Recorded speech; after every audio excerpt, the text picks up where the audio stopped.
Welcome to the 10 Times the Spotlight Show by Rita Moon. I'm extremely excited you guys are here today. I'm going to make a quick introduction for all my audience that doesn't know you, although a lot of people already know you in social media. So welcome Mikael Khaldi and Michael Masters from HomeSmart. I hear that. I like it. How you guys doing this morning? We're good. We're good. Thank you for having us. We love to be here. We appreciate you as our title company and our business coach. You are phenomenal for anybody that needs a business coach or a title agent. Please work with Rita. She is phenomenal. Thank you so much for saying that. I really appreciate it. What about you, Michael? How you doing? Doing good, doing good.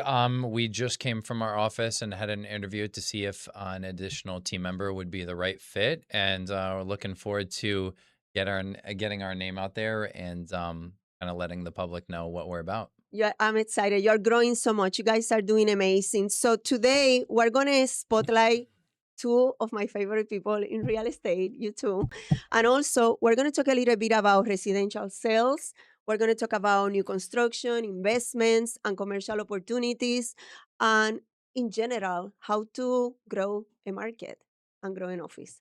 So let's start with that. Tell us a little bit about your role, Michael. I'm going to separate, put the spotlight in both. Tell us a little bit about your role and what markets or niches you are primarily focusing on. So my role in the team is more along the lines of figuring out each individual that joins our team, Mhm. figuring out what the best course of action for training them is, and trying to almost like a disc assessment, trying to figure out their type of personality thanks to the personality test that you gave us.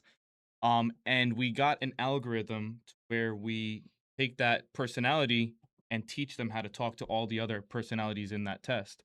And then on top of that, I do marketing and finding different lead generations. Yeah. Michael, tell us a little bit about your background and what main is your main focus in real estate right now. Because I know you guys, for the audience to know, these power business owners and investors are like very similar as they think about business. However, there are like the yin and the yang, I Yeah. call them. They are super different when you first meet them. And this is for anybody out there. For example, like if you are planning to join their brokerage, you will find that really quickly that one is more, probably more like, how would you describe yourself? Um, Analytical? I consider myself a pretty structured individual. Yeah. That is for If sure. anyone needs some kind of motivation or pep talk, I'm the one that won't necessarily fluff it, but I'll motivate you to keep going. Also Yeah. with the numbers, you are very strategic about numbers. He keep us on track, Oh yeah. I you do know. like numbers, and He's I not a like dreamer. punctuality for sure. he's he's the one that gives you all the news you need to hear, and I'm the one that lays it down softly. I'm like, okay, but it's okay, and he's like, no, we have to drop the price, ma'am. This is the statistics showing why. Mhm. He's like a That's true. brain when it comes to numbers. What about you, Michael? You have a lot of personality Oh and yeah. we love it. Oh yeah. Tell us a little bit what you bring, why this synergy works in business between you two.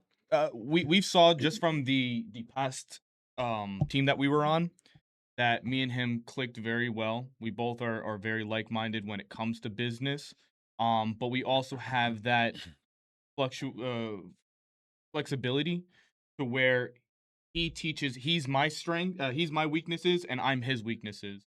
So my weakness is obviously I'm the energetic person. I'm the one that likes to talk to the old lady for 45 minutes about her cats or what happened with her life or her grandchildren. And then he's like, Mike, we're talking about real estate here. Let's bring it back to why she. So I'm the one that gains the trust of the clients and the agents, and he's the one that keeps it on track and is like, hey, look, this is the goal, and this is what we need to talk about. We can talk about that when we're in contract. But I feel like this is I feel like when you call it whatever you're calling right now weakness, it's not a weakness Yeah. actually. It's an strength that you have. Because a lot of people misunderstand sales. They think it's just about numbers and only that. Numbers are important, of Yes. course. But at the end of the day, what is sales about? relationships, no? Relationship. Right. People buy from people they like. Correct. And it's not and trust, and not necessarily have to be the best product either. I have seen that so many times, Correct. which this is not the case here. Yeah. However, having this like synergy, like you can pivot from each other, you actually make a very, very strong team. Oh yeah. So I know that you guys are really focused on growing and opportunities. So let's talk a little bit about whatever you're doing in the residential, real estate, and the market. Okay, so I'm gonna ask you a couple of questions about that, and I don't know who's gonna answer, but it's fine. Either one can answer it. Okay, let's talk about today's market. What are you guys seeing? And I'm gonna talk to you, Mikael. Let's put the spot on you, the spotlight. What are you seeing on the residential side? What is working right now for buyers and sellers? What do you think the market is going? You can talk about baby booms if you believe in that. We talked about it yesterday. The baby boomers. What is your thought about the residential market?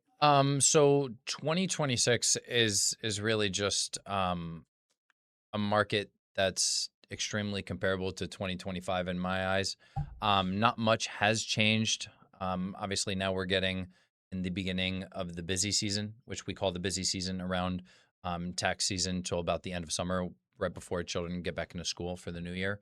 So what we're seeing right now is sellers feel like it's still 2021 where we are still at the peak and they can just throw a number out there and expect 40 buyers to put in an offer, to outbid each other. And then buyers think it's 2008 to where some homes, depending on your local market, because not every market is that way, right? It tends to be a lot more of a buyer's market. So buyers feel that they can just throw a random number at a house, negotiate, and take, $100,000 off. None of those scenarios are realistic whatsoever. So our job is really to kind of connect the two mindsets and work with the agent on the other end and reach an agreement. That's a lot easier said than done. And So set how do you do expectations. that? Because you mentioned it's easier said than done. How do you do it? I mean, we set What do you bring? expectations. There's a lot of different things you can look at. For example, if a home's been on the market 150 days, depending on how many price cuts there were, you can typically try to negotiate a little more than if a home just hit the market, right? When did that seller reach the level of desperation? Was it 3 weeks in? Are they hurting to make the next payment? Every seller is a different scenario. So you really just have to make that call to the listing agent, build a relationship with the listing agent, let them know that you're not in it just for the win. You are in it to build your career, but you really want to find out kind of where the seller needs to be able to coach your buyer in the right way. If they're extremely stern on the price, you can't tell your buyer to go in 30K under. You have to make it realistic. And if that's not what they're looking for, let's not waste each other's time and let's just go on to the next home. Because there might be another home in the community for sale as well. I feel like that in my industry as well. Like I kind of pick and choose.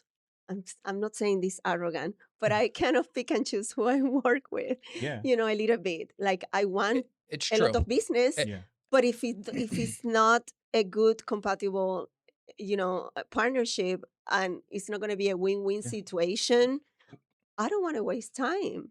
What we tend to realize is that we like to be upfront. We don't sugarcoat. We don't like, oh, you're gonna get everything that you want and more. We like to tell them what they need to hear, because at the end of the day, even if they choose not to work with you because you told them what they needed to hear and not what they wanted to hear, they're going to go to 3 different other agents and they're going to realize, hey, you know what? Mike and Mikael were right. This isn't what we're seeing anymore. It's not 2008 anymore. It's not 2020 anymore. It's the market now. And this is what we need to adjust to. So let's try and give them another try. Or let's go back and listen to the advice of the people who told me originally. Yeah. And even if you don't get that transaction, eventually they're going to call you back and be like, "Oh, it's time to sell this house. Let's go with Mike and Mikael," because they knew what they were talking about. Exactly. And I think transparency is a good policy. 100%. I think in sales, people underestimate that, 100%. and they try to amplify Correct. and oversell. in order to, because remember, realtors, agents, and brokers, they're on commission. Yeah. Correct. So you want that check, Oh, 100%. you know?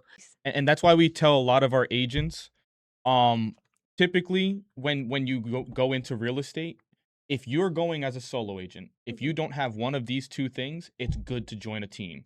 You either need a spouse that pays all of your bills or has enough income to pay the bills to where you're not stressing about the next paycheck to come in, or you need to have a nice chunk of capital so you can focus on advertising. You could focus on paying your part of the bills for at least 3, 4, 5 months, because that's how long it's going to take for your first transaction. And if you don't have that, go onto a team, get the guidance, get someone to cover your overhead, to cover your lead Give generation, you to guide you. listings. I know you Correct. guys give listings Yeah. too. Yeah, we give Yeah. our clients listings. I mean, we give our agents listings. Yeah. We give them lead generations, even buyers and stuff like that, and we pay for all of it for obviously a portion of commission. Yeah. But if you don't have one of those two things, it's going to be hard for you to work in the interest of your client, because if you don't have money saved up, you're going to be looking at this check like, I need this $7,000 check because that's going to pay my mortgage, that's going to pay my car note. And you're not going to be working in the best interest of your client. You're going to be working to get your pockets. Yeah, and I agree with you. I think I see that sometimes, and I try to coach my agents, and we talk extensively about that. I think it's a good policy to have in your brokerage when you are recruiting. Just let them know the reality. Yeah. Sales is not peaches and cream. No, it's you not. have to have, and it's not easy. It's not selling sunset, guys. Just a disclosure. It's not, yeah, exactly. It's not selling sunset. It's actually a very relentless work, hard work that you have to do. And it's scary, and it have peaks and valleys, and it goes like a roller coaster. Yeah. If you cannot handle that roller coaster and off you the don't ride. have the heart to help people, do not be Get off in the real ride. estate, do not be in sales, Yep. because you will hate it. And I talked to a lot of people the other day, just to follow your thought. I was talking to a nurse, and she's like, I cannot do this nursing thing anymore. Now I'm going to be a realtor. Mm. And I start laughing because she say, I'm going to be a realtor because it's going to be easier. Oh, And I start laughing. We were in a Starbucks, by the way. Shout out to Starbucks. And I was like, I'm going to give you my business card. Call me in 4 months. yeah. Well, You're gonna need me. listen. I think it's a different type of stress. You're looking at someone dying on a table compared to getting the next paycheck. It is stressful, but it is not easy. It's not easy. It's not easy. But you guys make it look very easy. Let's talk about inventory. Yep. We talk about residential, like you talk about making offers. You talk about how you're going to handle that market and difficult and stubborn clients, Sure. So where are you going to get these houses or properties? Where? If it's not enough inventory. Well, again, it really depends what part of the country you're from. Location, no? I'm originally from upstate New York. Shout out to Poughkeepsie, Dutchess County, the Hudson River Valley. It's about a couple hours up from the city, the main city, New York City. That is an area where there's not a lot of new construction being built, and there's not that much inventory. So prices have either stayed or have continued to increase since COVID, and they haven't backed down. Versus some areas like Florida and Texas, maybe even the Carolinas, where new construction has eased the amount of inventory. Therefore, it's become more of a buyer's market, and that's why it's excellent for any kind of buyer. Yeah. Now, for sellers, it really depends. That's why you need to work with a qualified agent, not just a rookie real estate agent, depending on what you want. I mean, That needs to know all the markets. correct. If you're looking to purchase and then sell and flip, we'll tell you one place over the other versus purchase and hold versus purchase and rent, whatever it may be. So yeah, there's more inventory, but that's definitely a positive for buyers that are looking to get a fantastic deal. We were talking, and thank you for give all that explanation, because I think it's like you're right on point. Like I was thinking the other day, and we were talking outside of this podcast, like having coffee, like talking about property management. We talk also about, like, if you own a house, maybe will be like options for your clients. Maybe will Sure. be good, like if it's your first home, maybe it would be good to rent it and get the money from whatever you have and then invest it in another property. Can you talk a little bit about that? Because we Um, talked about sh- it the other day. How you sure. will do that process if you are at home, you own a property out there, any of you in the audience, and it's not a time to sell. You understand that you cannot sell right now. You want to sit on it. What are the options for those clients? Correct. I mean, the biggest thing, if your family's, supporting you, right? You can purchase a primary, Mhm. live in your primary for the first year. Then Okay. you can go on and you lock in your primary rate, which is typically less than, an investment rate. We'll connect you with a qualified lender if you have a specific question on Aptly. rates. Correct. Epley Mortgage. So you purchase the primary, you lock in the primary rate. You wait roughly around a year, depending on what your lending institution says, and then you go ahead and move and purchase another primary. So really, you don't have to do anything with the first primary that you purchased. You locked in the primary rate. Now you rent it out. Now, when you purchase your second home, you look to see where the interest rates are, and you try to possibly refinance the first home that you purchase to reduce the rate and make more money as far as rental proceeds. Yeah. And then you keep going I'm going. and And going building and your going. inventory. Okay. Correct. I'm trying to do that myself. Yeah. Sure. That's and we talk about it. You give me the advice, and that's the route that I think works for me. And I think real estate, we talk all the time about these situations. It's a good way to build wealth, you Yes. know. One of the And number one ways billionaires. yes, is with real estate. So I think about it all day long. We're gonna do Love it. that. And having investors, real estate professionals like you two, you have helped me tremendously because now I'm thinking about, okay, I'm gonna do this. I have a plan, put Yeah. it that way. So that's when you already have that situation. But what about what you can tell me about new construction? Is say, like, for example, what roles does new construction play in your business today? And how do you position it for your clients? Why you will do new construction? So it depends, like he said. It's different for every client, different for every person. There are specific new construction communities that give you incentives Incentive. as a buyer and real estate agents. For example, I knew Pulte one that offered 4% to buyers agents. I knew uh Lennar, they gave like 15,000 in sellers concessions, Mhm. which goes towards the buyer's closing costs. So they pay towards your closing cost. I know some of them that have adjustable mortgage rates where for the first year it's like a 3.99, then it goes up to a 4.99 and a 5.99, and there's specific incentives that certain communities offer Mhm. depending on where it is in Florida and what builder Sure. you go with. But he's It- he's the new construction king, so I'll let him take that over. Um, So do you think it's a good opportunity for a lot of clients right now that they might don't have so much liquid or so much cash? 100%. If someone doesn't have that much liquid, new Mhm. construction has most new construction, and Mhm. we can point you in that right direction. Yeah. Yeah. Especially in areas just outside of Orlando, you can get some fantastic incentives. I'm Mhm. talking, little down compared to what a traditional resale home would be. And when I say resale, anything that's really not new construction. No Yeah. construction. Yeah. So yes, 100% agree with that. However, new construction is an absolute slippery slope. A lot of agents, I see that they are focusing a lot out there right now in new construction. Yeah. Correct. But what happens when you push or you help, X amount of clients purchase new construction, and a couple of years from now, there's a couple communities building around that new construction and they're asking for you to help them sell. Then it Yeah. becomes an absolute saturated market and you're competing with new construction that is offering a 3% interest rate when your seller cannot offer them a lower interest rate. So your seller now has to reduce that price and then and if they put solar panels on that home, God forget forbid. about it. Let's just rent the home out. Let's Can rent we the home talk out. about solar panels for a moment, please? Because Let's talk about it. And let's be honest about it Yes. because I think it's so much misinformation out there about solar panels. Of course, I'm almost a vegetarian. Like Yeah. I feel for the animals. I'm green.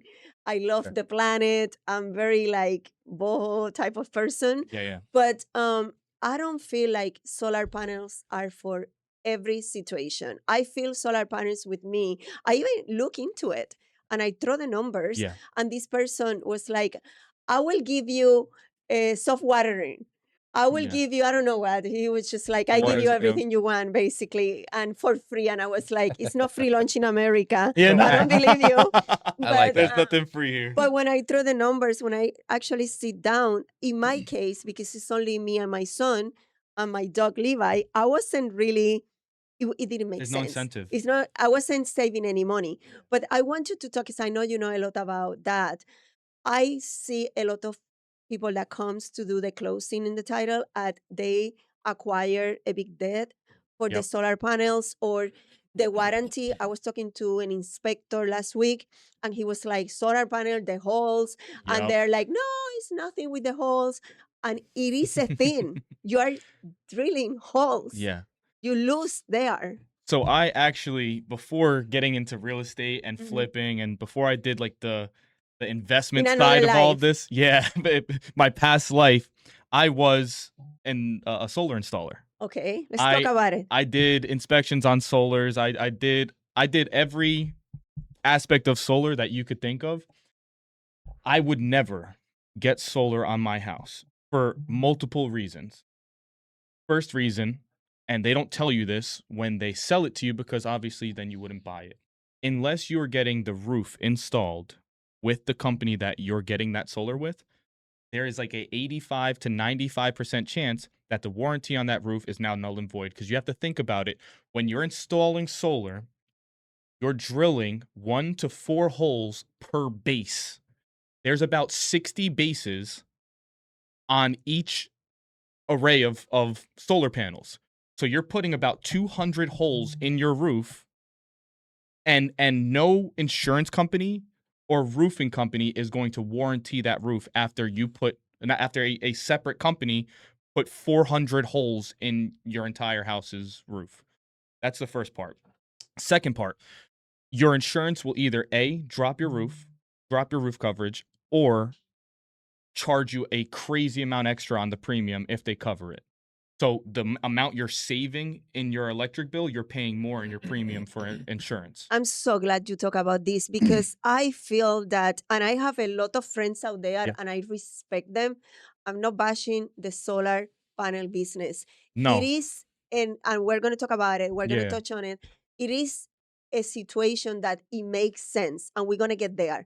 But for like regular, your primary residential home, No. that maybe you're going to save $200 per month. Yeah. Or $5 maybe, and you're gonna spend way more in all these issues. So The only way that I can see that me personally can, I can see that it would be profitable and a smart decision is if you do two things.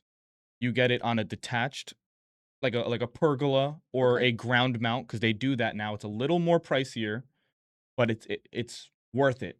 You're not affecting your home. You're putting it on it's like the Disney, like you see on the highway. It's detached from your house. It's not a fire hazard. It's not anything like that. Because if you look up past lawsuits, Walmart, there was a big chain of Walmart that a specific solar company got sued because it set a bunch of Walmarts on fire. So just real quick, so that will work on a property that it has like land. Because you would Even put if it it in, doesn't, yeah. even if it doesn't have land, if you were to put a pergola, like the wooden Mhm. structures in your backyard, and put it on that detached structure of your home, it would be smart, because now you're not voiding your warranty, you're not voiding your insurance. It's not connected to your house, and it gives you a little aesthetic to sit under if it's like a rainy day or you want to have like a little sitting area in your backyard. It gives it aesthetic. You don't see big solar panels the first look you look at the first time you look at a house. And if it's paid off. if you pay it off in cash and you're not paying interest on it, you're not paying monthly payments, those are the two put together scenarios where solar actually does make sense because, like you said, I had a specific home where it was a $1.2 million listing and it had a $75,000 solar system on it. Now, in Central Florida, I did the statistics because my partner likes me to run numbers to make it look smart and try to convince the client that this is what people are facing buying your home. There is only 3% of people in Central Florida that can afford a $1.2 million home. Now, on top of that, you're putting a $75,000 loan on top of that they also have to take on and make sure that they get qualified to take that on top of the $1.2 million loan that they're inquiring. So it becomes very risky to the buyer. And they're like, you know what? I might not want to do this. I'm going to go look at the 1.1 next door that doesn't have solar panels or has paid off solar panels or whatever the case may be. So it makes it doesn't add value to your home in the real estate aspect of it, maybe in the economical aspect, which is still questionable because you got to think about all the material that they're digging up to create those solar panels, like the lithium in the batteries, the metals that they have to use to create it, and then the waste. When those solar panels stop working in 10 to 15 years, they just get stockpiled somewhere in a in a garbage I feel lot. like if you have a farm, you know what I mean? Like if you have a farm and you have a whole like cows and all this, of course it makes sense because you're going to save money. Correct. But a residential home that maybe maybe you just need to learn how to control the power and the electricity and don't spend that much. Yeah, when you leave a room, turn off the light. Exactly. Maybe upgrade your windows to, the double pane, hurricane resistant insulation in the attic also helps with that. If you get foam insulation, it's a better investment than solar. It helps cool and keep the coolness inside the house and keep the heat out. Foam insulation on the inside of your roofs. I feel like for our audiences, is anybody out there has an issue with a home that have solar panels and they want to hear Remove actually, if they want to hear actually the truth, they should give you a call. Of course. Sure. Yeah, Of course. And I this think is he will come with like no interest whatsoever, only the pure facts. Correct. We're not going to tell you what you want to hear. And oh yeah, the solar panels are amazing. We will tell you exactly what you should do from a buyer's aspect so you can see it from the people's eyes that are coming to look at your home, and we'll tell you exactly what you need to hear and not what you want to hear. Yeah. And I feel like, again, this is not bashing any solar companies out there. You also might have clients that they are so green, they might come from Netherlands or California, and they want to have this green everything in the house, and they do want the solar panels. You will accommodate that. No, of course. Of course. Of course. If they want it, it's our recommendation. We're not telling you what to do with your home. Exactly. But I'm pretty sure you will give them the honest truth about the installation, the risks that they're taking, so forth, so on. And I think that's what the misunderstanding happened. Because they don't. Some of the companies don't. They just push it with these tax breaks and this and that. And they try to make it look enticing. And I think we have a responsibility with the clientele. If you have like my grandpas doing that, I will be like so I will be so upset having have to deal with somebody that did that to him. Well, correct, because you're probably going to inherit the $75,000 debt. So I would be upset too. Yeah. No, and it's the principle too. Like you're taking advantage. They don't care. They don't care. That's why if you're a past client and you're listening to this, please give us a call before you plan on doing it. Like Mike said, there's no right and wrong. It really just depends on your lifestyle, how long you're going to live in the home. Does it make sense? Same thing when you refinance. You got to calculate to see how long you must live in the home for you to break even. Will you sell before that? Then my answer would be no. So Yeah, I mean, that's our take on solar panels. We can Yeah. definitely sidebar with anybody on Yeah. that in further So detail. thank you so much for touching that point. So I want to talk about investments, short term, long term, value add, something else that you want to talk about before we go to commercial. How do Sure. you feel? And we talk about these commodities. How you feel like gold, corn, silver, I don't know, all these Yeah. tides into real estate. I know I'm not a big fan of Bitcoin, but I don't know enough either. So I know that Mikael is like Oh, a geek about it oh Yeah. yeah. in a good sense of the word. He makes his morning phone calls with Yahoo Finance on in the morning. Exactly. Yeah. So Yeah. I love My that. clients respect it. Yeah, You know? I respect it. Ca- Listen, how- it helped me a lot. It helped me a lot. What you will say to a client that is into commodities and is say like, hey, I want to invest, transfer maybe some of this money to real estate. Maybe I have some real estate money and I want to sell it and invest in this. Sure. How you feel about that? I feel great about it. I mean, listen, at the end of the day, if I see it as this, you're taking money out of an investment vehicle and putting it into another investment vehicle.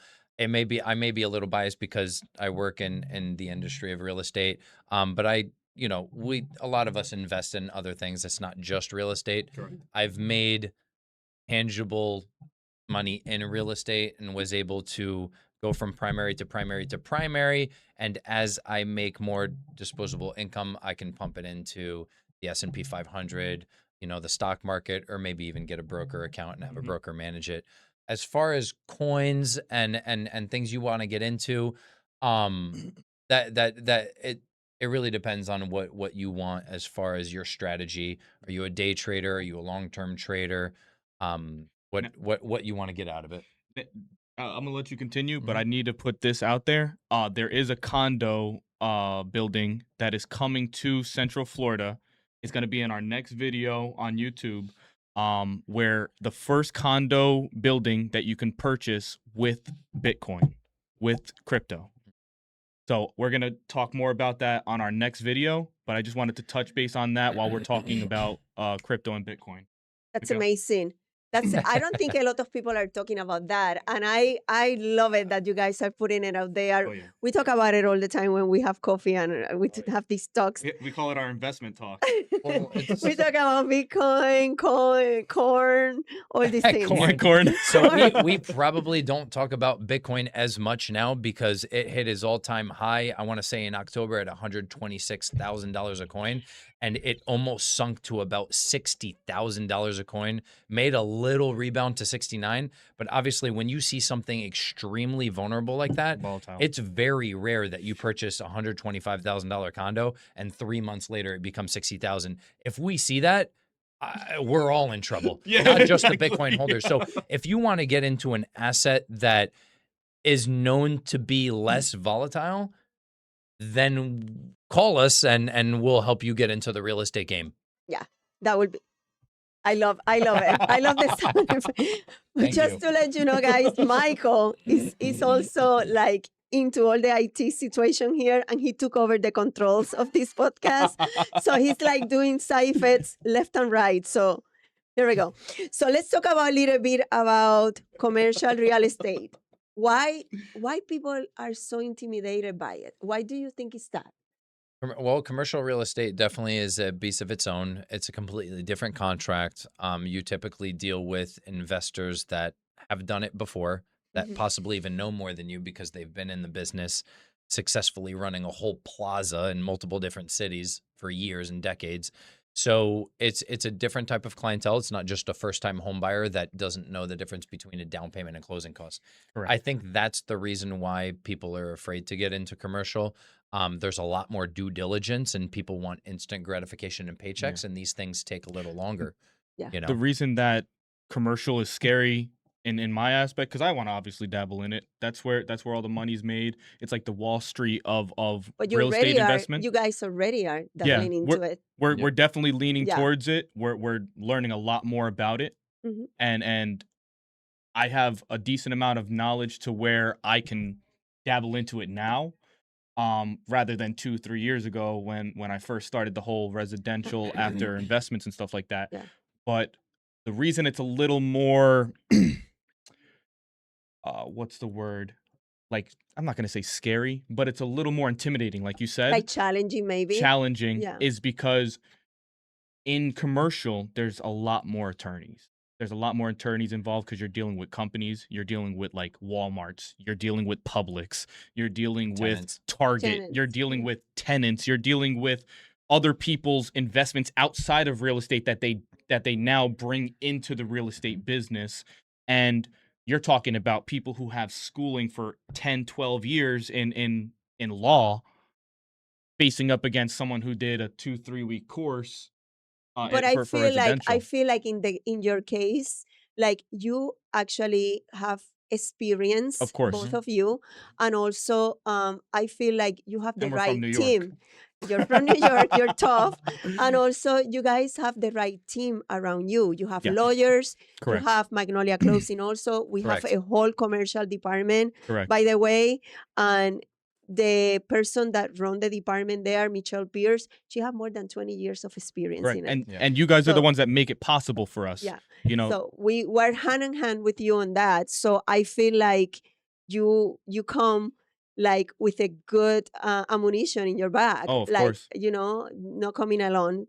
Anyway, so let's talk also a little bit about scaling, growing, and what is your vision about that? Scaling your business with your agents. I know that you're recruiting heavily. Oh yeah. Why, if any agent out there that is looking to change or move to a new brokerage, what they need to know and why they should go with you guys? So it's the same thing that we just told to the agent today. A lot of people come into real estate not knowing what real estate's about, like you said. They think that it's gonna be easy. They think that it's gonna be, oh, I'm gonna make $100,000 in the first year, which is not impossible. Not We're impossible at all. no, No. we're standing On it, what's it on a called? pile. Correct. We're examples of it. Exactly. But it is a lot of risk. And if you don't know those risks, if you don't know how to manage those risks, you can end up in a very big situation. A lot of solo agents jump in, don't know anything about advertising. You can't advertise your name bigger than your brokerage. They don't know anything about filling out contracts, appraisal contingencies, um, lead disclosures, flood disclosures, seller's property disclosures. They don't know how to fill out half of these contracts, and they end up not only putting themselves at risk, but putting their clients at risk for lying, even though they weren't lying. They were just misinformed on how to fill out that paperwork. Exactly. So I want to say that if you're a brand new agent, I'm not trying to tell you join our team. Like, this isn't an advertising. Go on a team. Look at multiple teams. See who gives you the most one-on-one training. See who gives you the time of day when you have questions. Doesn't just push you off to go do their own thing. Make sure you're being guided by somebody who has knowledge in the industry, who has 200 transactions worth between the two of us. Yeah. You know, we've done this. We have experience, and we've made those mistakes, and we could teach you not to make those mistakes. Yeah, that's a very good insight for the agents out there. Also, I feel like you guys will be hand in hand with them. Yeah. What I see sometimes in brokerage is like they have so many agents, or the broker itself is not available. They don't give too much to their clients, and they don't give too much to their agents. Correct. I feel like when they need them, I have heard, I'm not saying I have seen it, but I have heard that sometimes the broker is not available. They don't Yeah. even answer the call, things like that. And I think with you guys, you're very involved in your business. You're escalating, you're there for them. You know, if they need you, I'm pretty sure you will be available to go with 100%. them to appointments, more like nitty gritty of the meat of the real estate. Yeah. That I think that's what new agents needs. In the case of seasoned agents for you guys, I feel like it's more about scaling, growing, bringing the right vendors that you Correct. guys have, bringing listings, investments, opportunity. And I see the flavor that you have the two scenarios for them. Yeah. So it's kind of like a win-win situation for everybody. So that's one thing. And just to give a shout out to Derek, he's our broker. Phenomenal, always on time with answering. signs the BBA, signs the compensation agreements in seconds of us sending it to him. He is phenomenal. So shout out to Derek V from HomeSmart. Thank you Here we for go. the support. Shout out to him. So let's talk a little bit about, let's do like one more question that I have about your business. Like obviously it's growing and it's like a generic question, but I like to do it like just answer it like in the best of your abilities. Where did you go your business going in the 3 to 5 years? 3 to 5 years. Where, if I tell you, okay, I call you in 5 years You and go I first say, and where I'll- are you? Are you in Dubai? Hey, listen, if we're in where are you Dubai, seeing your business going? Sure. I don't necessarily myself. I don't see ourselves in Dubai Nah, just Just, yet. it's a No, joke. maybe no, on no. vacation. That's an awesome example. Maybe for purchasing, no property tax properties, but I see ourselves with a team that has about let's say 20-25 agents. Yeah. We may need Heavy to hitters. we may need to open up another office by then.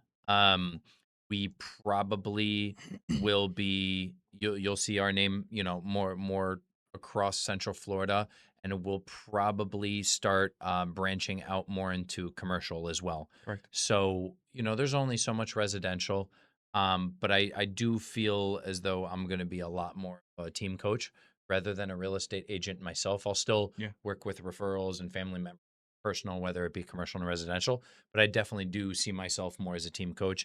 And I'm totally down with kind of letting people know how they should deal with an objection, or maybe they're opening a line on a phone call, or what do you say to somebody that's signing up on your website looking at beautiful homes in Winter Garden? How do you tackle that, and how do you sort of convince them to trust you? Yeah. And I feel like you already are an amazing coach. Like it's it's somebody that I look up to, even that you're so young. So but I think it's a good path Thank to you. take. What about you, Michael? I agree with 5 years. 99.9% Where are you of gonna it. be in 5 years? Probably in a second office, about 20 something agents. We already have our like 5-year, 10-year plan scaled out. A So reasonable goal. Yeah, correct. So we have 1 year, 5-year, 10-year. 1 year is obviously get as many agents on the team so we can like sort of like guide them in the right direction. We obviously want like a group of hot hitters, like heavy hitters. But we also want to scale it. We've projected our team to where it's not about making you dependent on us.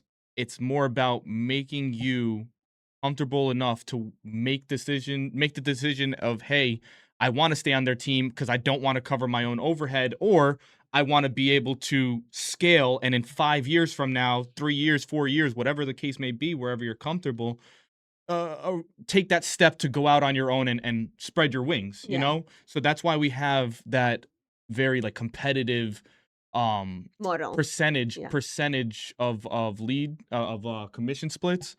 So we sort of make it an incentive to retain the client rather than just work our leads, you know? Amazing.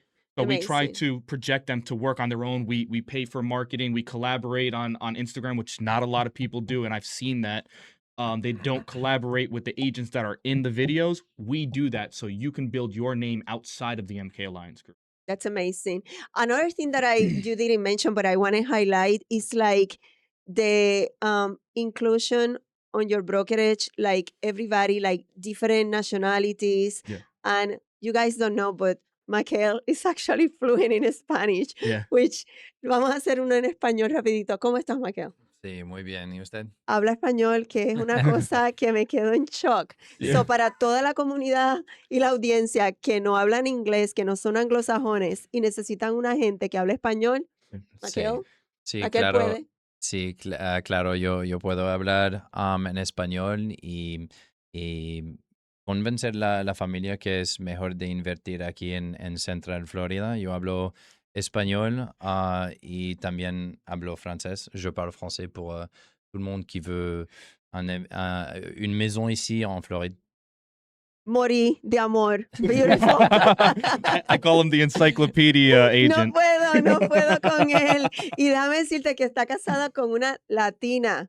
So tengo que decirlo. Ujú. Y Ajá. Michael tiene una fiancé latina también. Yo también, yo también. También Michael. So, ok, vamos a hacer, eso es un side note para los clientes de hispanoamericanos. Vamos a hablar ahora, vamos a hacer un lightning round. Les voy a hacer a Oh. los dos, and I'm speaking in Spanish now. You throw me off.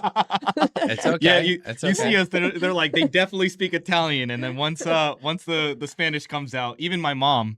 The first time I spoke Spanish to my fiance in front of my mom, my mother looked at me like, "Where the did that come Where did from?" you learn She that? said. Well, let's do the lightning round. Okay, I'm going to ask the same question to both of you. Yeah. Answer it as quickly as you can and as honest as you can. Okay, let's start, and whoever can go, I don't care. Okay, in one word to describe today's real estate market. Emotional. Patience. Okay, best advice you ever received. Manage your highs and lows. He took it. Best advice. Do your research. Good, Do your that's a good research. one. One habit that contributes most to your success.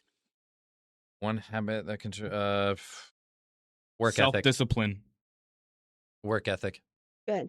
One opportunity agents should be paying attention to in 2026. AI. One opportunity agents should be paying attention. One Two. opportunity. Incentives. Incentive. Man, that was hard. Yeah. That was good. Has been an incredible conversation, you guys. Thank you so much Thank for you. being here today. It's a pleasure to do business with you, to have you as a mentor, as a friend, as an agent, as a brokerage.